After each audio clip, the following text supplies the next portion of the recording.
All right, so we're diving into Jicome. Jicome, okay. Yeah, this food delivery app. And they're making some pretty wild Oh, claims yeah. about how much money it can rake in for restaurants. Interesting. Yeah, they've got like this whole article that reads like straight up marketing gold, you know? I see.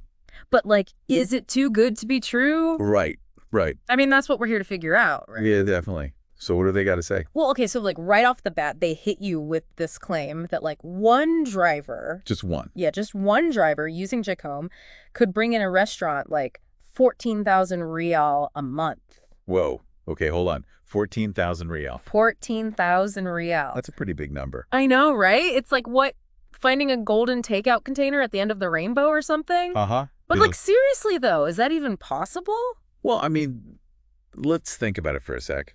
To hit that kind of number, we're talking a lot of deliveries. Yeah, a lot. Like, I got to factor in the average order value, the delivery fees, what the restaurant actually gets after all that. Yeah. It all adds up. Right. But the article does say that using Jicome can bump up the average amount of customer spends by like 35%. 35%. Yeah, which, I mean, that would definitely help them reach that 14,000. Okay, so they're saying Jicome can like turn a regular order into a full-blown feast. Basically, yeah. I mean, I know I've definitely been guilty of going a little overboard. Oh, yeah. Yeah. Yeah, adding extra stuff to my cart when I'm ordering in. You know how it is, those late night cravings? Totally. They hit different. Do you ever find yourself like ordering more when you're using those apps? It's funny you say that because, yeah, I think there's something about the whole thing. The convenience, the pictures of the food.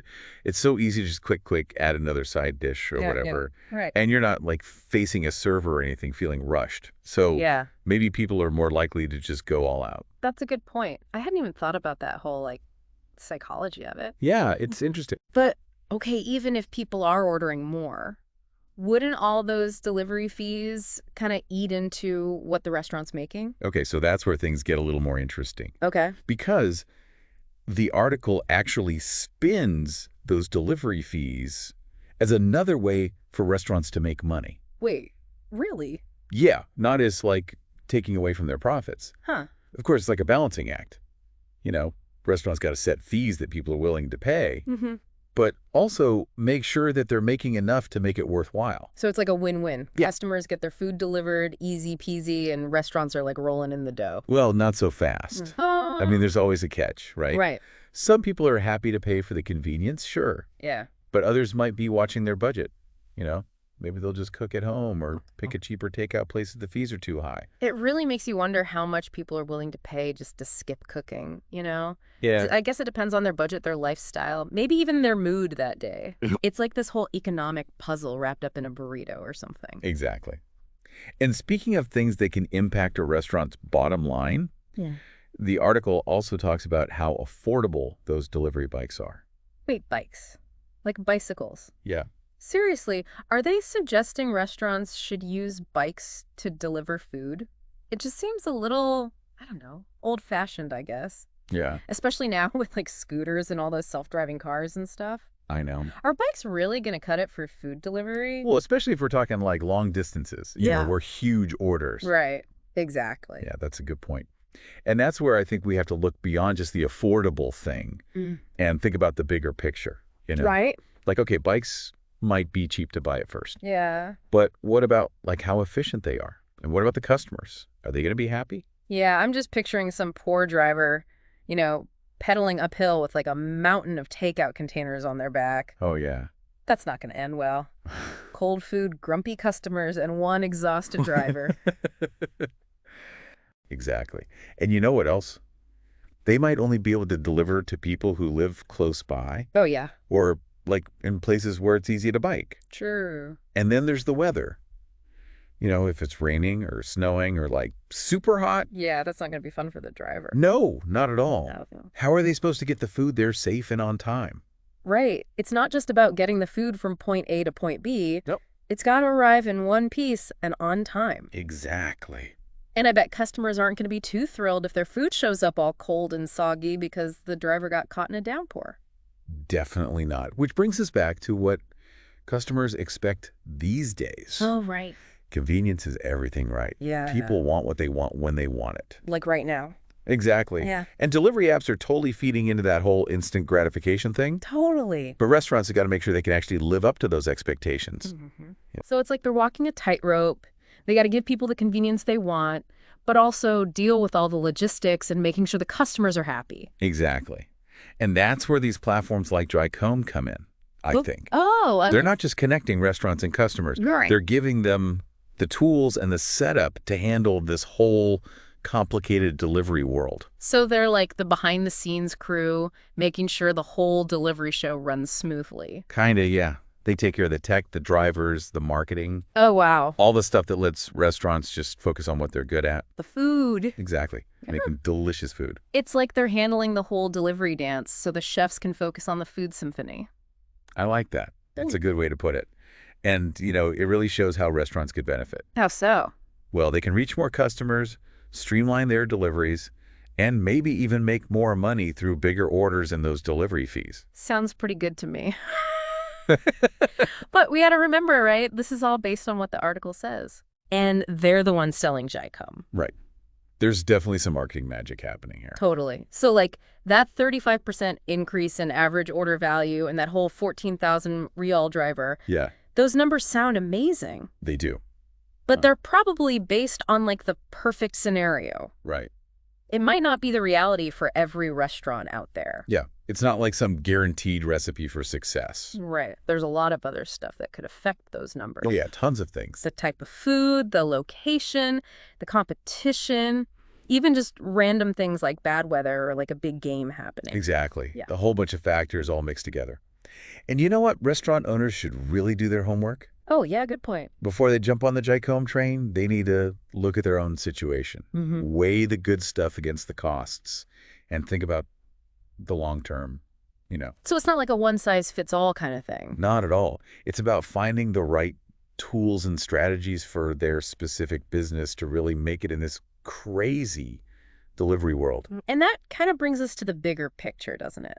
This isn't just about Jicom. Right. It's about the whole restaurant industry Yeah. and how it's changing to keep up with people wanting everything right away. Exactly. Technology, how people behave, how businesses work. Yeah. It's all coming together. It's really interesting to see how it all plays out. It makes you wonder what's next. Will we all be ordering our food through holograms or something in the future? Uh-huh. Who knows? Will restaurants just be giant kitchens pumping out delivery orders? It's wild to think about, right? And it really makes you think about the future of eating out. Yeah. Will people still care about going to restaurants to actually, be there with other people? I wonder. Will people even know how to cook anymore? So many questions. Some pretty deep questions, actually. I don't think anyone really knows the answers yet. No. But it's definitely an exciting time to be into food, watching how it all unfolds. Totally. Yeah. And it just goes to show that even something as simple as ordering takeout can tell us a lot about how society's changing and how technology is moving forward. Well said. And hey, speaking of moving forward, let's get back to those delivery bikes for a sec. Okay. I'm still kind of curious about them and where they fit into all this. Yeah, it's a good point. Yeah. And it really highlights how important it is to find solutions that are good for the planet. Oh. I mean, as more and more people use delivery services, yeah. we got to think about what it's doing to the environment. Yeah, a bunch of cars driving around all over the place, delivering one meal at a time, isn't exactly helping the planet. No, it's not. So, in a way, bikes actually make sense. Oh, okay. They're better for the environment. Right. They can get through traffic easier, Okay. and they don't need all that expensive gas. Okay, yeah, I see that. It- But is that enough to make up for all the problems we were talking about before? That's the big question, isn't it? And I think the answer depends on a lot of things. Like, Like the city's roads, how far the deliveries usually are, what kind of food they're delivering, and of course what customers want. so many factors. It's complicated.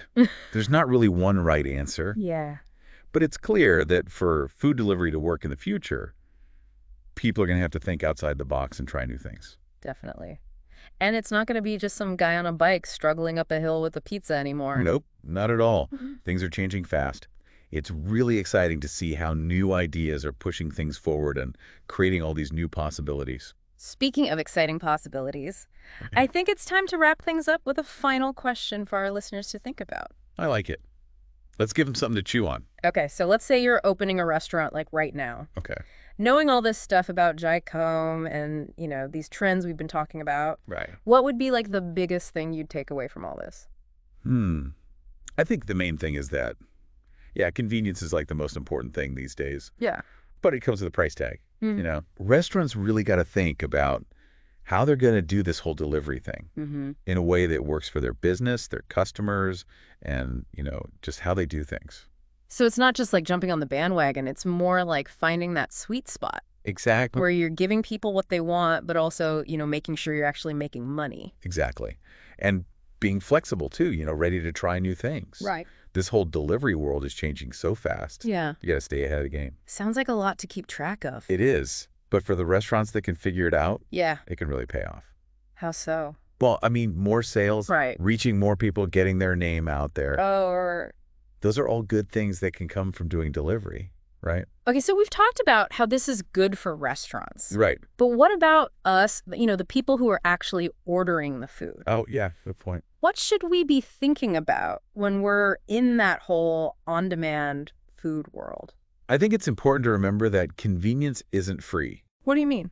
Well, we got to think about what all these deliveries are doing to the environment. Right. And what about the people who work in restaurants? Are they losing their jobs because of all this? Oh, I hadn't thought about that. And, even our own habits, are we even cooking anymore? Yeah, that's a good point. Yeah. It's easy to just order takeout and not think about the bigger picture. Totally. I know I've done it myself. Ordered food when I could have just made something at home. Yeah, me too. It's just so easy. It is. But I think it's a good reminder that technology is a tool, Okay. It's up to us to use it in a smart way. We can have the convenience without letting it take over our lives. So it's like finding that balance again, right? Exactly. Yeah. Enjoying the good stuff about delivery, but also remembering the downsides and, not letting it go too far. And maybe like trying to support the restaurants that are doing things the right way. Yes, Yeah. exactly. Like the ones that are trying to be good for the environment and treat their workers fairly. Okay, so as we wrap up our deep dive into Jicome and this whole food delivery thing, what's the one thing you want our listeners to remember? I'd say it's this. The future of food is up to all of us. Okay. Whether we're running restaurants or just, hungry people wanting a good meal, Yeah. we all have a part to play in how this all turns out. Let's make choices that are good for our businesses, our communities, and the planet. Well said. That's definitely something to think about. And with that, we'll sign off. Sounds good. Leaving you to ponder the future of food and how technology is going to shape our culinary adventures. Our culinary adventures. I like that. Until next time, happy eating, everyone.